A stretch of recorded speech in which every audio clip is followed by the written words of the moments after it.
I lost my sandwich, but we jumped out into a hole, and scratched and mucked and everything else. And I said, "What was that?" And he says, "There's a ghost in the house. Like it's a ghost." I said, "Ghost? Nah, it's Doreen. Has to be Doreen." You don't realize you're 12. Even though the sound like that, I will never forget it. Doreen's not there. She's not on the side of the house. Where the hell is she? Now we're getting a little bit scared. So I go to see Mrs. Pope. No, she's out there playing with you guys. Okay. So we're looking for Doreen. Doreen, where are you? Come out, I finally found her.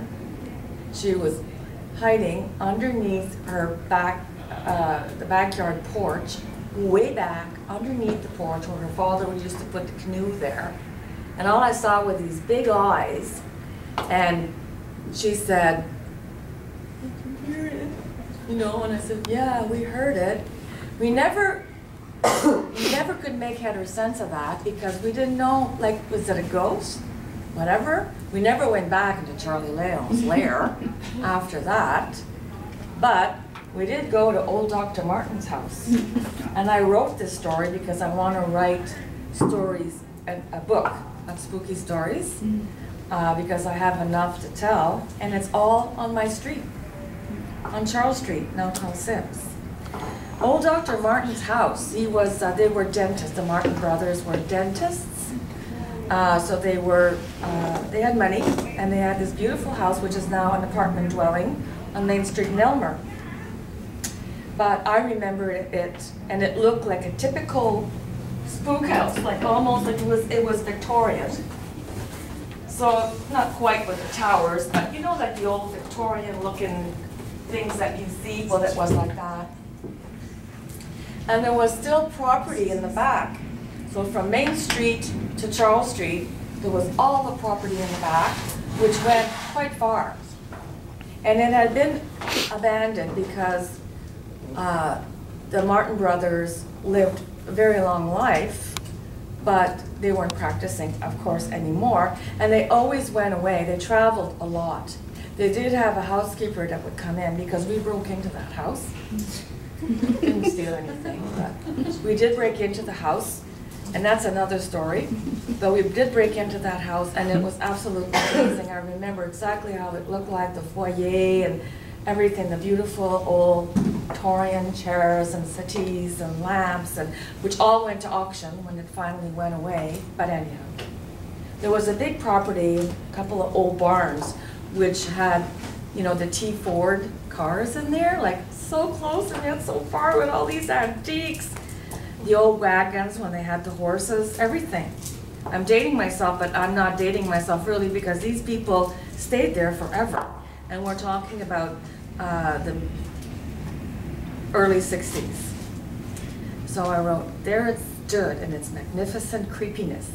Even at 6 years of age, I could sense it in my bones.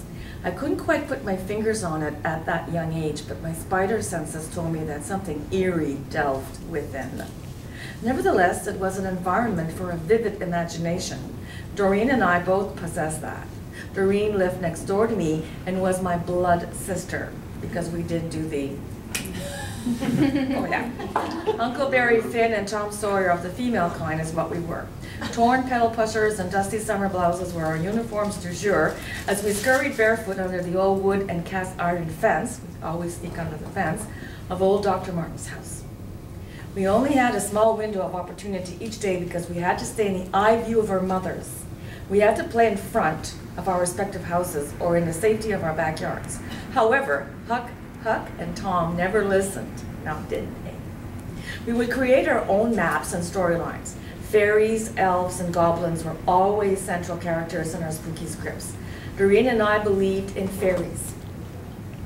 I must honestly say that I still do. But please let us keep that to ourselves.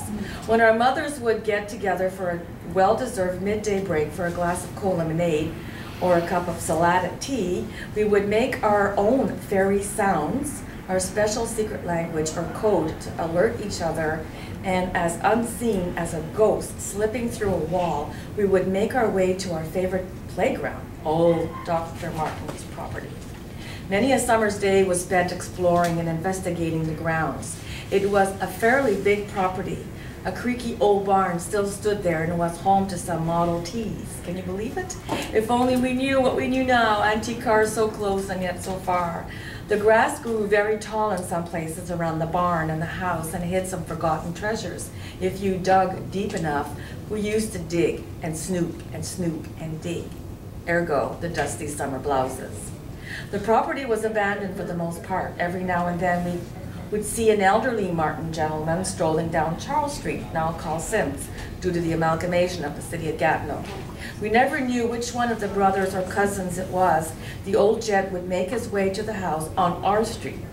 Funny that he entered through the back instead of entering through the front door located on Main Street. Maybe he liked seeing us kids play, laugh and run to greet him. We would never see anyone else, but every now and then we could see the cleaning lady shaking her dust rag out one of the stained glass windows. Or was it the cleaning lady? No one ever saw her but Doreen and me, or Diane, Doreen's sister, older sister. We would find old medicine bottles intact. We would find parts of an old English china teacup set, old cigar boxes. The list goes on.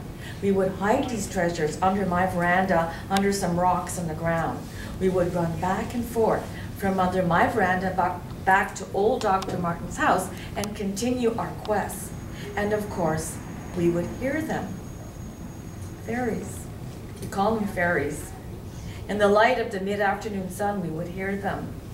We would hear their laughter, albeit faint. We would lie in the tall grass and hear them amongst the crickets and other earthly sounds. As I matured, though, I came to realize that those voices did not come from fairies. One doesn't talk about those things as one grows into young adulthood. One does not want to be laughed at or mocked with the likes of, "Oh, so what are the voices in your head telling you today?" I moved to Ottawa to be closer to work by then. Doreen moved away and I never saw her again. However, my experiences, or you can call them what you like, from my days playing in old Dr. Martin's property never left my thoughts. My own curiosity and my own pursuit of knowledge regarding the spirit world led me to the realization that there were ghostly presence on those grounds and within the walls of old Dr. Martin's house. Yes, we could feel them all around us as we used to play hide and seek. We could feel them tickling our feet and our necks when we used to lie down in the tall grass as we gazed at the clouds and would let our imagination create the most elaborate pictures. We could sense them looking at us when we used to hide under old Dr. Martin's porch and scare ourselves stupid with telling of spooky stories that spilled out of our mouths so easily as we peeked through the old boarded up basement window. I will swear to this day that we could see a skeleton head down there. But then Dr. Martin was a doctor, and that skeleton head could have been a part of his medical paraphernalia. Only thing is, the skeleton head would slowly turn from its unfortunate angle to eventually look straight at us. It took us a while to make sure. We used to run out of there screaming our lungs out before it got to throw its murky glare our way. But one day, though, we stuck it through, as blood sisters would. Huck and Tom would not let that old skeleton head scare them from their cozy hiding place. I will never forget those days. I will never forget also when we would have the guts or nerve to dare to enter old Dr. Martin's house. We did, though, on several occasions. It had not changed in there since the late 1800s, early 1900s. We found some secret passages and could hear footsteps and what we then believed to be fairy voices. They weren't.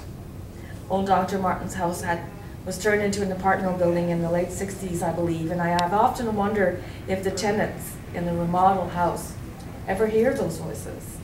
Maybe they don't want to be mocked, or maybe it's all quiet now since all has been buried and possibly finally at peace.